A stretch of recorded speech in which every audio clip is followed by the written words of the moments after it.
Hola, ¿cómo están? Saludamos a todos los que hasta ahora nos están visualizando a través de las distintas plataformas de La Tercera, nuestra página web, nuestras redes sociales. Hoy para hablar del evento científico sin duda más importante del país, el Congreso Futuro.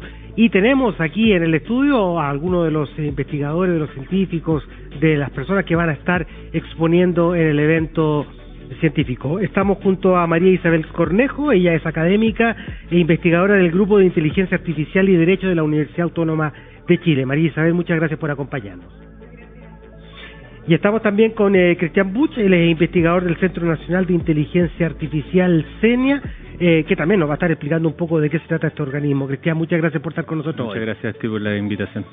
Bueno, parte del Congreso Futuro de este año tiene que ver con metaverso, con inteligencia artificial, con todas las tecnologías futuras que probablemente nos van a dominar. Y también nos abre eso un campo o un mundo de preguntas respecto a cuáles son los límites, cuáles son los marcos éticos, teóricos en que podemos movernos. Mucho de lo que se va a estar debatiendo entonces en este Congreso Futuro.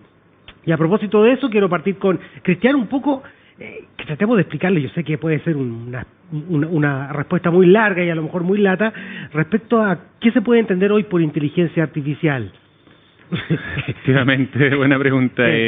Bueno, para mí la inteligencia artificial es hoy en día el uso de los datos para tener modelos predictivos, modelos en distintas áreas de la sociedad, por ejemplo, en la ciencia de, digamos, lo que se le dice en inglés en computer vision, ¿no es cierto? Por ejemplo, tratar de entender el procesamiento natural del lenguaje también, y utilizar todos esos datos, en verdad, para poder producir cosas que se acercan a las habilidades humanas, ¿no es cierto? Poder detectar objetos, poder producir lenguaje también, etcétera, etcétera. Entonces, para mí la inteligencia artificial es cómo podemos utilizar datos masivos para producir habilidades cercanas a lo que puede hacer el humano.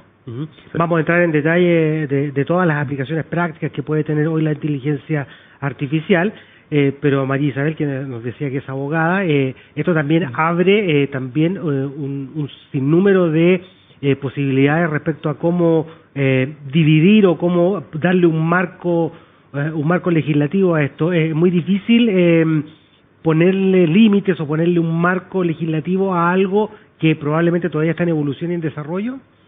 Así es, como tú muy bien dices, la inteligencia artificial y en general las tecnologías las tecnologías como paraguas aglutinador de distintas tecnologías y en específica las neurotecnologías y en esas vinculadas con la inteligencia artificial o el metaverso o la realidad aumentada, la realidad virtual, la neuroenhancing reality, que es como cuando ya te ponen un chip en el cerebro, en fin, distintas neurotecnologías. La gobernanza de lo que implica las directrices éticas y ya las jurídicas, es decir, cuando el imperio del derecho supone una sanción a un uso disruptivo, es muy difícil ponerse de acuerdo.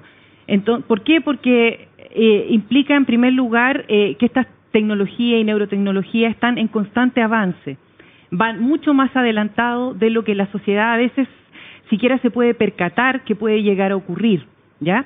Entonces, muchas veces estamos recién en el diagnóstico y ya se escapa nuevamente la ciencia, la tecnología, desafiándonos. Entonces, los temas jurídicos que van, si bien, como ya dije, al rezago, detrás de los cambios tecnológicos, en general es muy difícil proponer algo con perspectiva futura. Por eso que este Congreso Futuro y en general lo que hacen el diseño, digamos, de la mesa del Senado, ¿no es cierto?, de tecnología, innovación, etcétera, de adelantarse prospectivamente a las distintas propuestas que vienen del mundo tecnocientífico, es muy bienvenido porque nos permiten a los legos, en general los que no formamos parte de ese mundo, poder pensar, queremos todavía tener los límites jurídicos con los cuales el humanismo ha podido,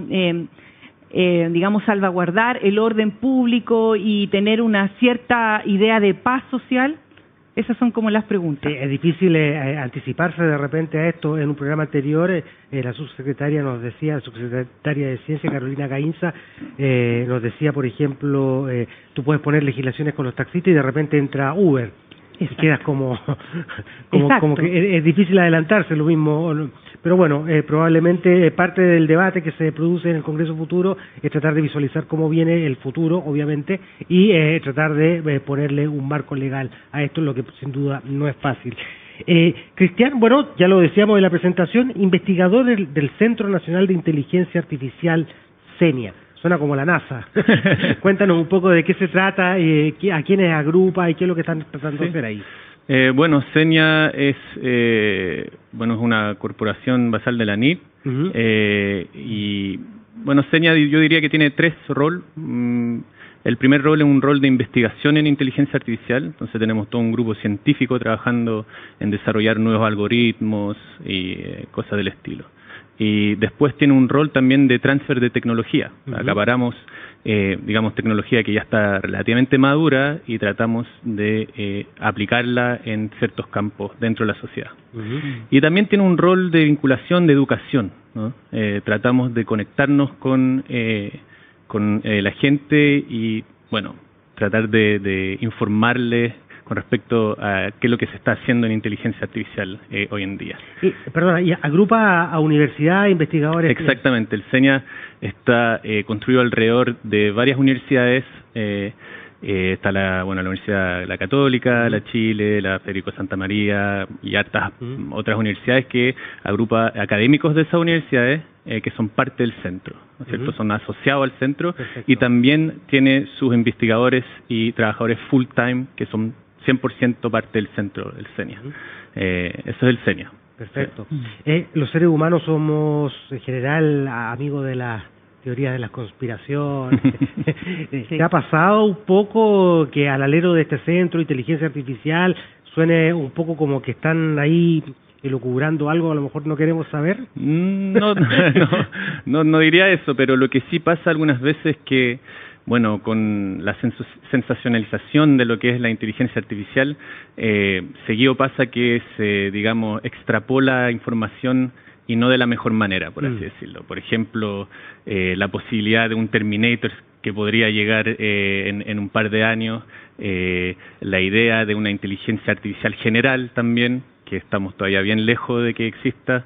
Ese tipo de ideas se ha visto y se discuten algunas veces porque son sensacionalistas, obviamente, y venden un poquito más. Claro. Pero no, digamos que todavía, por lo menos, no creo que estamos cerca de poder producir algo del estilo. Entonces, sí. Bueno, vamos a entrar en detalle también eso y lo que ya habíamos anunciado, un poco de ejemplos concretos hoy día de lo que se está usando la inteligencia artificial.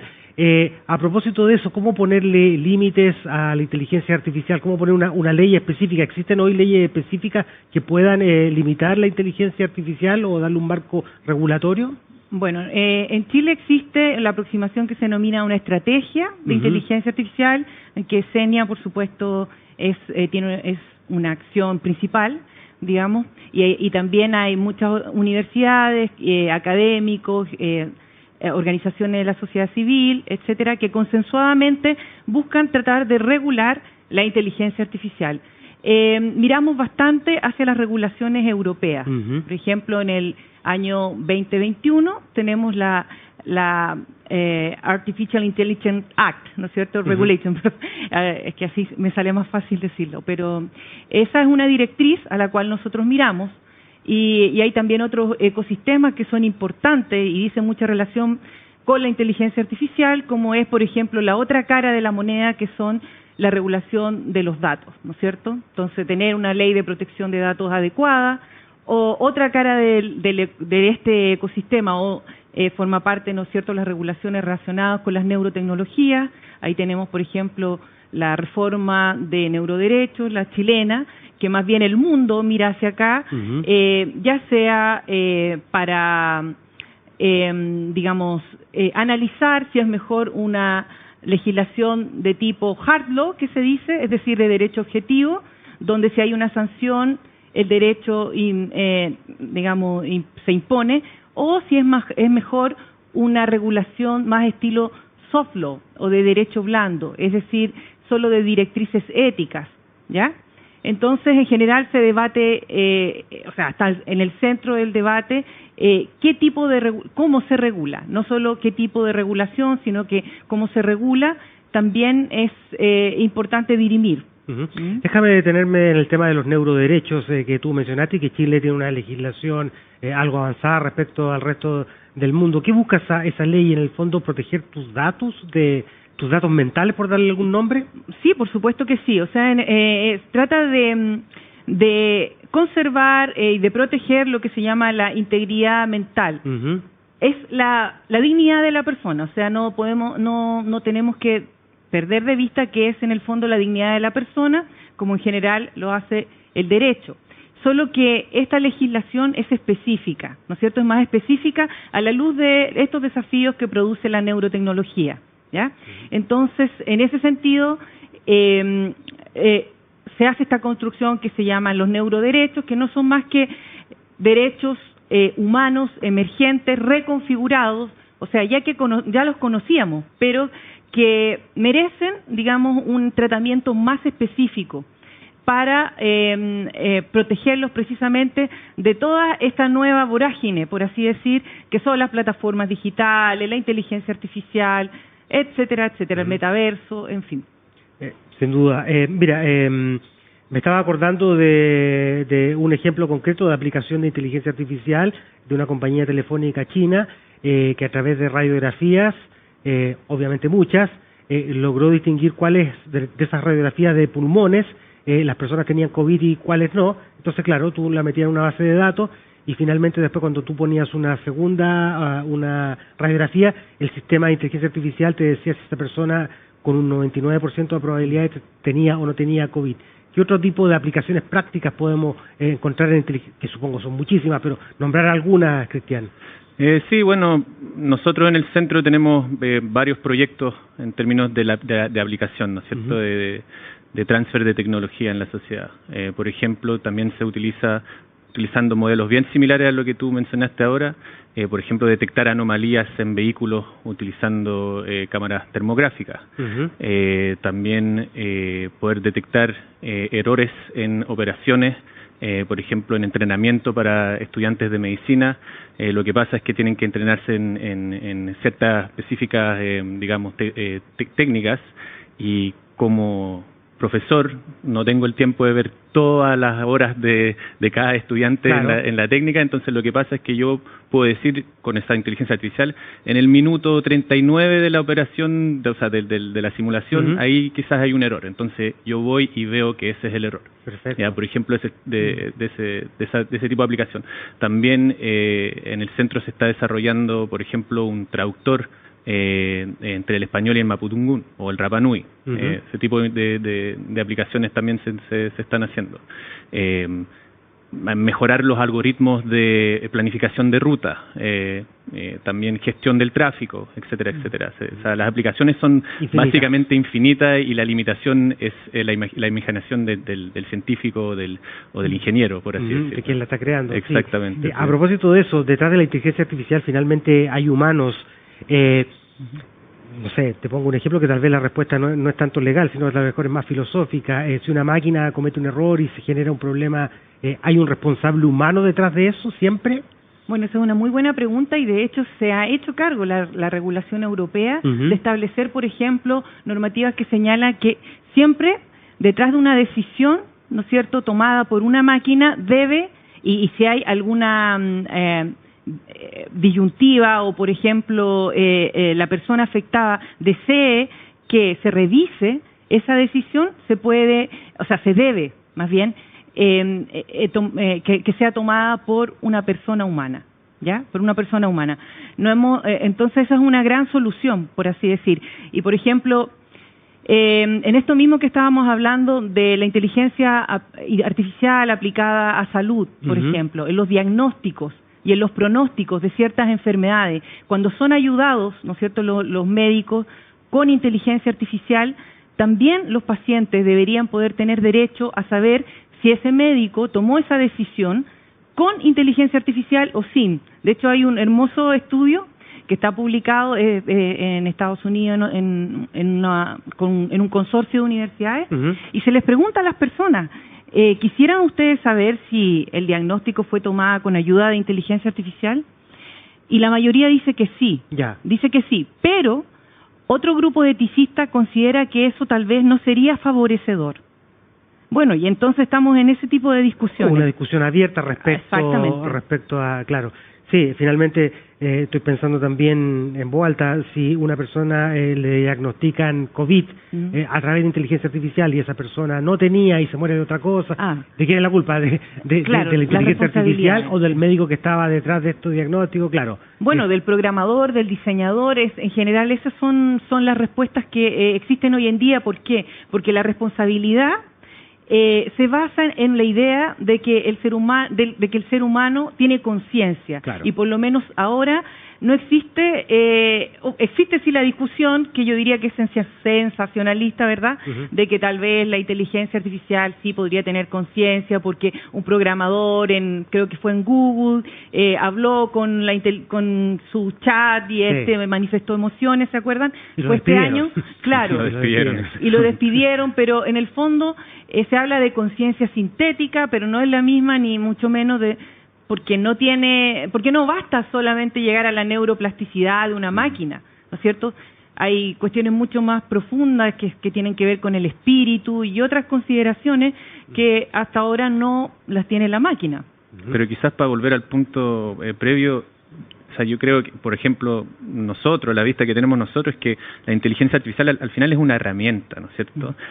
No es la idea que reemplace a un doctor o lo que sea, es una herramienta que puede ayudar a tomar un diagnóstico y a tomar decisiones, pero al final del día la decisión la tiene que tomar el humano, ¿no es cierto? Sobre todo en este tipo, digamos, de casos. Sí, ahí abres un punto interesante.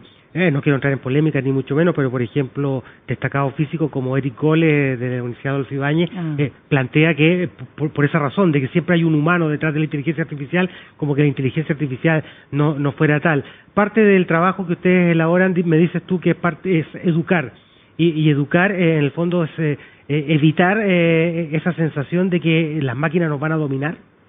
Sí, no, totalmente.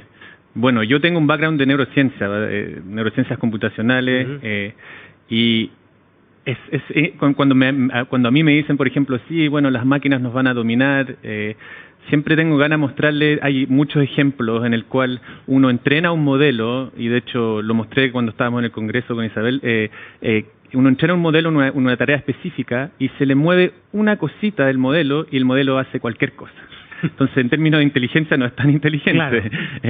Por eso que, yo pienso que de todas formas hay un paso todavía gigante para llegar a lo que se podría considerar como inteligencia humana, en el sentido que, por ejemplo, podría tomar información en un contexto A y generalizarla totalmente en un contexto B. Los modelos todavía no saben hacer eso. Tratamos de desarrollar estructuras, digamos, métodos para llegar a ese tipo de inteligencia, pero no tenemos todavía, todavía no llegamos a un tal nivel de inteligencia, por así decirlo. Entonces, por eso que en ese sentido es para como calmar a la gente y decir, oye, todavía estamos muy lejos de eso, y también la idea es y hay todo digamos, una parte del estudio de la inteligencia artificial que se dedica a entender por qué la máquina hace lo que hace, ¿no? Por qué el modelo hace lo que hace, para justamente tener control sobre eso, ¿no es cierto? Y eso es importante también. Sin duda. Sí.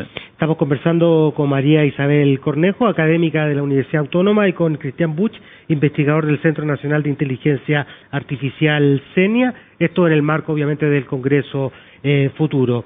Quiero otra pregunta a María Isabel, no quiero ponerte en aprietos, pero también a lo mejor la respuesta no es tan técnica o tan legal, sino más bien puede ser un poquito más filosófica, si se quiere. ¿Podríamos, o existen legislaciones, o podría haber legislaciones en el futuro, por ejemplo, que sancionaran máquinas, computadores, robots, de alguna manera que un robot o un computador hizo algo y la legislación diga, bueno, ese robot hay que sacarlo de circulación, por decir algo? Es interesante tu pregunta, porque y futurista tal vez. Claro, futurista, y también si lo vemos como con perspectiva histórica, yo no cerraría esa posibilidad. ¿Por qué? Porque existe una evolución ya desde Roma, por ejemplo, no todos eran considerados personas. Los esclavos no eran considerados personas, no tenían ese estatuto. Ahora mismo, los robots no son personas, pero sí, desde el año 2017 existe legislación y propuesta, ¿no es cierto?, del Consejo Europeo, etcétera, de darle un cierto estatuto que no sea el de cosa, porque el estatuto jurídico es persona o cosa, ¿ya? En cambio, y a los robots se les quiso dar un estatuto intermedio, sui generis, ¿no es cierto?, de personalidad electrónica. ¿Y para qué? Precisamente para hacerlos responsables o responsables en parte por errores cometidos y que de esos errores se derivaran en daños para las personas o el patrimonio de las personas. ¿Ya? Entonces, existe una evolución. Podría existir una evolución, no lo sabemos. Desde ya existen cosas tan curiosas como que hay personas en Oriente que se casan con un holograma o tienen preferencias sexuales con un robot sexual, por ejemplo. Entonces, la evolución, ¿no es cierto?, del derecho, yo no me atrevo a cerrar que en algún momento dado los robots puedan tener algún estatuto distinto de cosa. Perfecto. Pero es interesante esto porque eso como que también debate sobre la singularidad del robot, ¿no es cierto? O sea, por ejemplo, yo puedo condenar a una persona porque sé que esa persona es una persona que tuvo una trayectoria de vida y sus propios pensamientos. Entonces, también lo encuentro como un debate súper interesante, en verdad, en el sentido que si, por ejemplo, yo tengo una empresa de producción de robots y que un robot hace algo mal, ¿qué es lo que pasa? Porque todos los robots tienen el mismo algoritmo, entonces que voy a considerar ese robot como singular o no, es un buen debate. Y además si es que tú te logras una emocionalidad.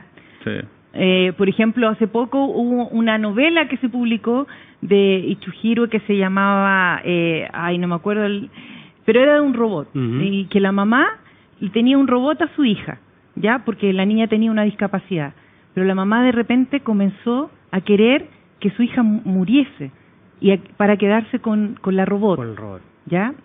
No me acuerdo bien el nombre ahora, pero ese tipo de cosas, o sea, la singularidad también puede estar dada por el apego que uno logre con una cosa. O sea, y la inteligencia artificial normalmente, dentro de la ignorancia probablemente de la mayoría, como que uno lo lleva a los robots invariablemente. ¿Por qué esa fijación de inteligencia artificial y robot? Bueno, porque justamente uno trata también de como dar sentido dentro de lo que se llama agency en inglés, ¿no es cierto?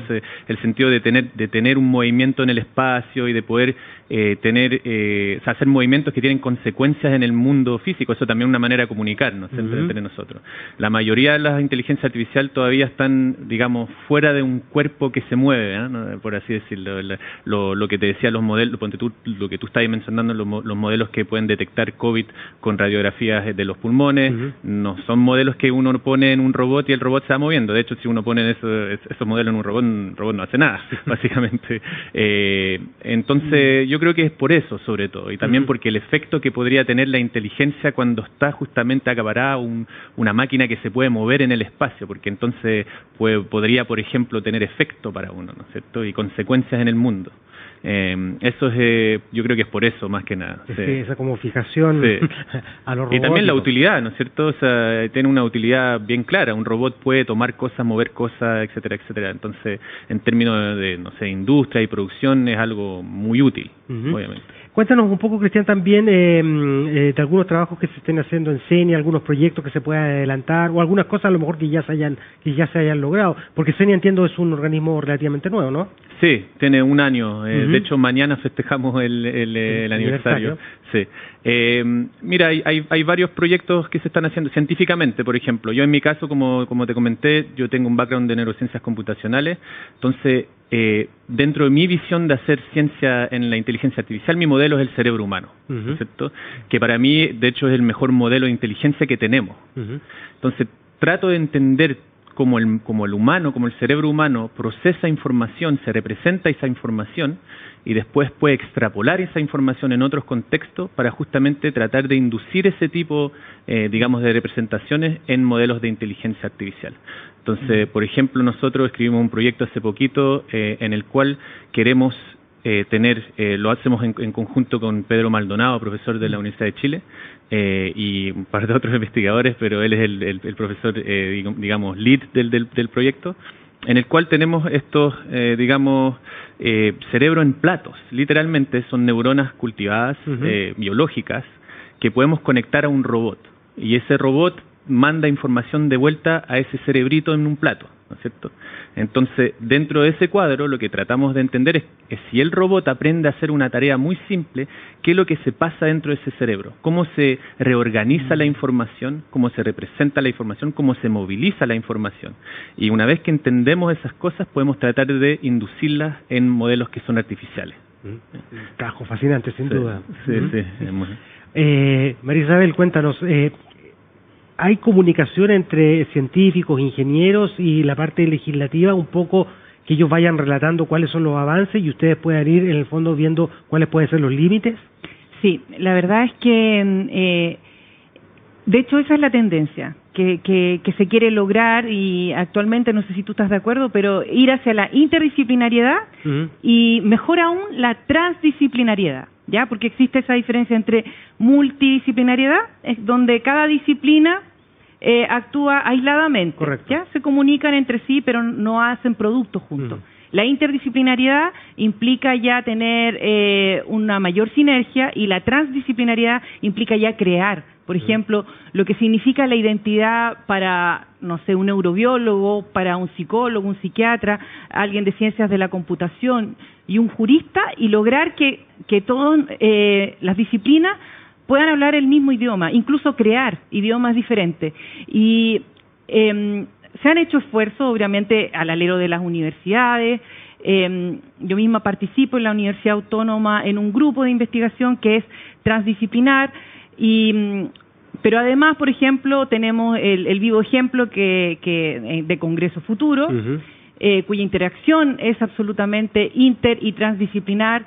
Y también actualmente se creó un laboratorio al alero de varias universidades, donde está CENIA también, hay miembros de CENIA, y de varias universidades, como te digo, están ingenieros, abogados, científicos, neurobiólogos, incluso tenemos niños, niñas y adolescentes, porque muchas de las políticas públicas los van a impactar a ellos, y ellos y ellas también nos dan ese feedback.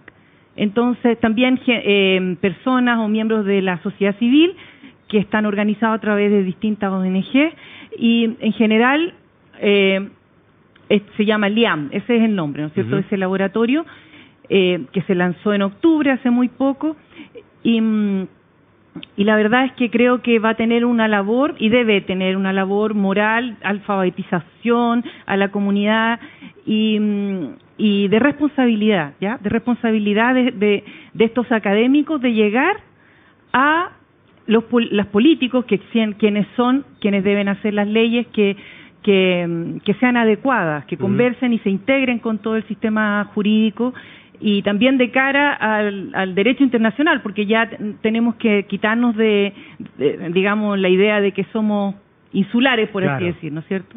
Estamos muy globalizados, sin duda. Y se trabaja cómodo con eso. Realmente los científicos resienten un poco, como que le están poniendo mucho freno a mano entre las leyes, entre los políticos.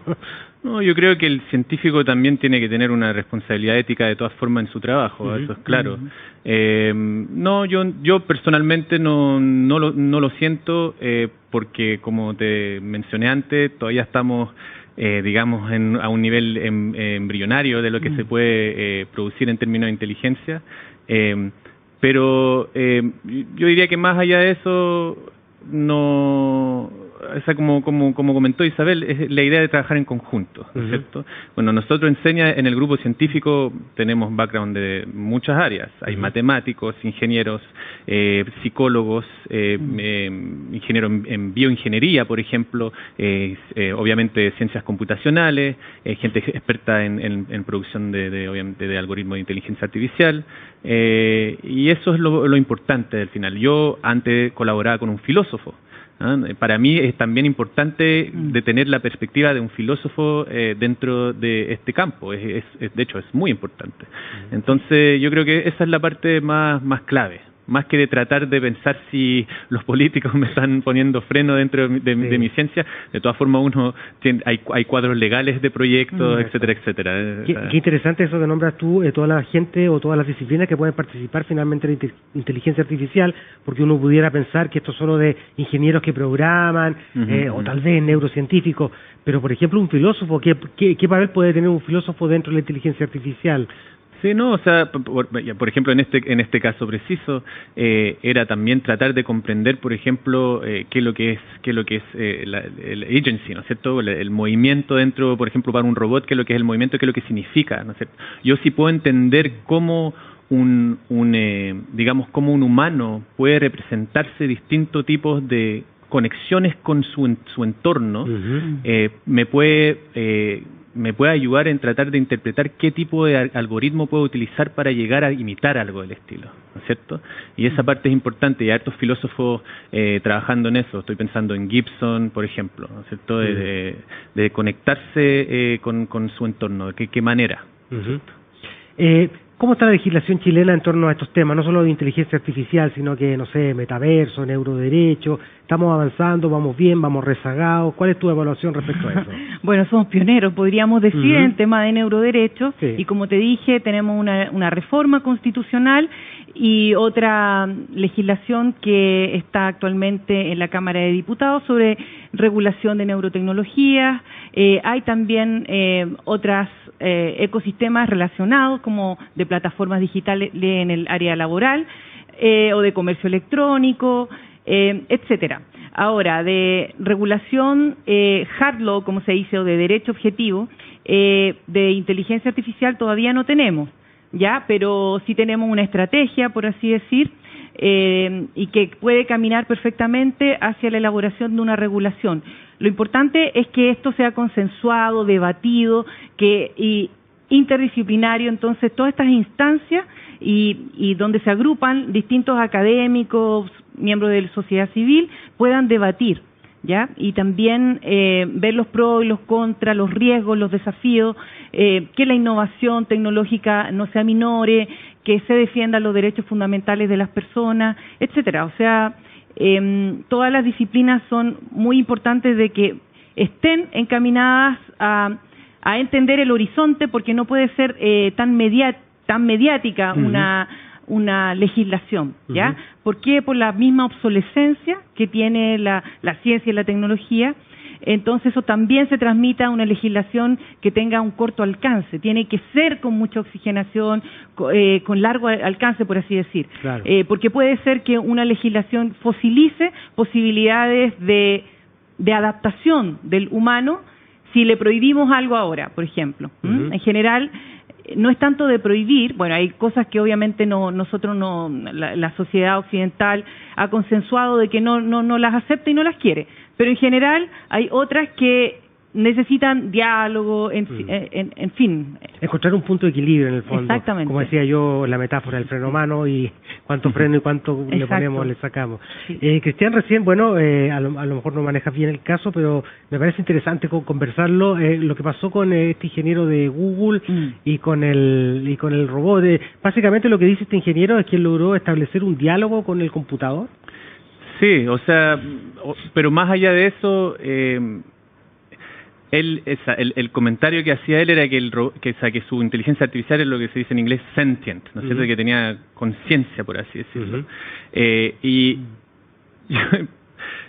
cuando uno mira el diálogo que tuvo con su inteligencia artificial, es relativamente impresionante lo que responde la inteligencia artificial, y uno podría sentir que es una persona al frente, lo que se podría decir pasar el test de Turing, ¿no es cierto? Es que es una máquina o no lo es, o es un humano, ¿no es cierto? Y quizás extrapoló muy rápido las conclusiones de lo que hacía su inteligencia artificial, pero sí, es algo impresionante. No voy a negar que ahora se están haciendo cosas muy, muy impresionantes. Por ejemplo, hace poquito salió un modelo que se llama Cicero, que juega a un juego en el cual hay que tratar de colaborar, pero al mismo tiempo, un momento dado, hay que engañar a la persona para poder ganar el juego, ¿no es cierto? Y esta inteligencia artificial no llegó a ser la número 1 en el mundo, pero llegó a un nivel bien alto, y se analizó un ejemplo durante un juego en el cual la inteligencia artificial lo que puede hacer es engañar a una persona, o sea, decirle, oye, yo creo que tú tienes que tomar esta estrategia, porque ya tenía pensado que básicamente iba a poder ganarle de esa manera, ¿no es cierto? Entonces tenía esa posibilidad de pensar casi hacia el futuro, ¿no es cierto? Y que es relativamente impresionante para una inteligencia artificial. Sí, y no hay temor de pronto de como perderse un poco, de perder la perspectiva y que está finalmente frente a una máquina. Sí, exacto. De todas formas, pero de hecho ese juego se jugó online y la gente no sabía que era una máquina, ¿no es cierto? O sea, la gente pensaba simplemente que era otro jugador y llegó a ser, creo que 10º o algo del estilo en ese torneo. Entonces, relativamente impresionante lo que se puede hacer, sí. Por eso es la importancia de nuevo de colaborar con gente que tenga conciencia de esto. Sí, sin duda. A propósito de eso, debería ser un derecho elemental siempre que tú sepas que quien te está diciendo o asesorando o lo que sea es una inteligencia artificial y no una persona. Se discute. Algunos eticistas consideran que esto podría ser contraproducente porque podría, por ejemplo, tener efecto de lo que se llama el placebo o efecto noceo. O sea, como por ejemplo, supongamos que si tú sabes que el diagnóstico te lo dio un médico ayudado con inteligencia artificial y supongamos que es catastrófico, que diga que tú tienes un cáncer terminal, tú lo vas a creer y probablemente eso te va a afectar y probablemente va a ser como ¿cómo se llama? O sea, en el fondo deja fuera lo que son los milagros o que haya un error. Ya, o sea, tú te puedes concientizar de que eso va a ser así porque lo dijo la inteligencia artificial. Ya, entonces existe esa discusión. Por otro lado, tal vez en algunas áreas sí es muy importante que se sepa que las decisiones las tomaron un humano. Por ejemplo, en el ámbito de la justicia, ¿ya? Un veredicto es hasta que se perfeccione mucho más la inteligencia artificial, por ejemplo, en términos de sesgos, es mucho más apropiado que la decisión final la tome de culpabilidad de una persona o de inocencia la tome un ser humano. Ya puede estar ayudado en ciertos procesos que están automatizados, que no requieren mayor criterio, pero cuando se requiere criterio, eso debería ser un derecho fundamental, que la decisión la tome un ser humano. Cristian, bueno, probablemente las perspectivas y el futuro se abre una gran variedad de posibilidades respecto a la inteligencia artificial, pero así a grandes rasgos, ¿qué podemos esperar en el futuro de la inteligencia artificial? ¿Cuáles pueden ser las cosas prácticas que a lo mejor pudiéramos tener, no sé, en el corto plazo? Estoy hablando de 5 o 10 años. ¿En 5 o 10 años? Te la puse difícil. Sí. No, mira, yo pienso simplemente que más allá de eso de tener tecnología que pueda ayudar de manera concreta, ¿no es cierto? Por ejemplo, optimizar problemáticas de agua o optimizar problemáticas de polución, de problemáticas de transporte. Yo creo que por ahí va la cosa, ¿no es cierto? O sea, tratar de utilizar ya la tecnología que tenemos, que es madura, que entendemos, para justamente poder ayudar a la sociedad. Esa es la idea. En términos más largos, yo creo que hay muchas investigaciones que están tratando de llegar a un cierto nivel de inteligencia artificial que pueda ser más generalizable, ¿no es cierto? En el sentido que yo puedo tener una inteligencia que entiende algo en un contexto A y que lo pueda generalizar en un contexto B para que sea mucho más útil para nosotros. Claro. ¿No? Por ejemplo, un robot que le enseñe ciertas cosas en una casa A, lo muevo en una casa B que no tiene nada que ver con la casa A, pero sí todavía puede ser muy útil en esa casa, ¿no? Por ejemplo, ese tipo de cosas. También la inteligencia artificial tiene que trabajar dentro de tratar de eliminar los sesgos que hay en los datos, ¿no es cierto? Se sabe que hay sesgos en los datos y se está haciendo harto esfuerzo para tratar de minimizar eso y entender por qué básicamente emergen los modelos, ¿no? Tipo de sesgo básicamente porque detrás siempre hay un humano tal vez poniendo datos y... Sí, exacto, pero también porque la manera en la cual funcionan los modelos actuales son que extraen una cierta estructura correlacional en los datos. Por ejemplo, lo que pasa seguido es que si asocio doctor a hombre y enfermera a mujer, eso va a ser un sesgo dentro de los datos, porque esos son los tipos de datos que utilizamos para entrenar los modelos. Entonces hay que entender cuáles son las maneras para eliminar ese tipo de sesgos. ¿Sí? Perfecto. Y ahí también hay harta investigación haciéndose, en el centro también hay harta gente trabajando en eso. Bueno, estamos conversando con María Isabel Cornejo, investigadora de la Universidad Autónoma, y Cristian Buch del Centro Nacional de Inteligencia Artificial. Estamos llegando casi al final del programa. Solo ya para ir cerrando... María Isabel, Airbnb, Uber, no sé, las plataformas de entrega de alimentos, Corner Shop, inteligencia artificial, metaverso, parece que la legislación nunca se detiene, siempre sigue evolucionando conforme va avanzando la tecnología. Así es, va evolucionando, desafiando las bases fundamentales sobre las cuales se erige el derecho, como por ejemplo responsabilidad, la agencia, ¿no es cierto? ¿Quién es el responsable de esto? Además, la identidad, la privacidad, que es muy importante. Y además, tú introduces un factor que es disruptivo, que es los mercados, ¿no es cierto? Cómo funcionan los mercados, que eso ya escapa bueno, implica también una regulación, pero que está como debe ser para que sea protectora de la persona humana y a la vez no desincentive la innovación y el progreso, desarrollo sustentable y sostenible, ¿verdad? Siempre buscando este punto de equilibrio, como decíamos. Cristian, y también para ir cerrando ya, tu evaluación final respecto del avance de la inteligencia artificial en Chile. ¿Estamos en un buen pie? ¿Estamos retrasados? ¿Vamos avanzando? Bueno, no, yo creo que estamos avanzando, yo diría. Y el CENIA es un centro que trata justamente de atraer a científicos de muy buen nivel y sobre todo de producir inteligencia artificial también de alto nivel dentro de la óptica de poder ayudar a la sociedad. Yo pienso que CENIA trata de ser uno de esos centros vanguardia, ¿no es cierto?, en América Latina, pero también al nivel internacional, y tratamos justamente de producir ciencia que sea visible también al nivel internacional, ¿no es cierto? Entonces yo pienso que estamos en buen camino, hay que continuar, pero como centro lo que me parece muy interesante sobre todo es que agrupa a gente de distintas disciplinas y para fomentar buena ciencia, básicamente. Sí. Sin duda. Bueno, ustedes van a estar exponiendo en el Congreso Futuro. ¿Nos pueden dar detalles de la ponencia, de cuándo será eso?